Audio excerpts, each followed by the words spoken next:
It's an Israeli position that has set the proverbial cat amongst the pigeons. A statement from Prime Minister Netanyahu over the weekend says Gaza must be demilitarized under Israel's full security control, that he will not compromise on full Israeli security control of all territory west of the Jordan River, and that it's because of his insistence over the years that has prevented the establishment of a Palestinian state that would have constituted an existential danger to Israel.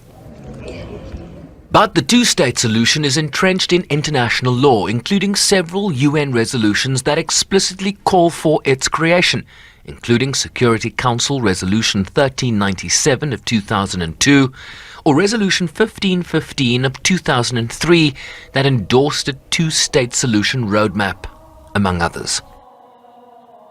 The refusal to accept the two-state solution for Israelis and Palestinians, and the denial of the right to statehood for the Palestinian people are unacceptable. These would indefinitely prolong a conflict that has become a major threat to global peace and security, exacerbate polarization, and embolden extremists everywhere. The right of the Palestinian people to build their own state must be recognized by all. The EU foreign policy chief also weighed in. We have to stop talking about the peace process, and start talking more concretely about the two-state solution process. Because peace, it could be many different pieces. What kind of a peace you're talking about? So let's talk about what we want to do. And we want to do is to build a two-state solution. As Israel's position places it at odds with that of its closest ally, the United States. The president still believes in the promise and the possibility of a two-state solution. Now, he recognizes that's going to take a lot of hard work. It's going to take a lot of leadership, there in the region particularly, on both sides of the issue. And the United States stands firmly committed to eventually seeing that outcome.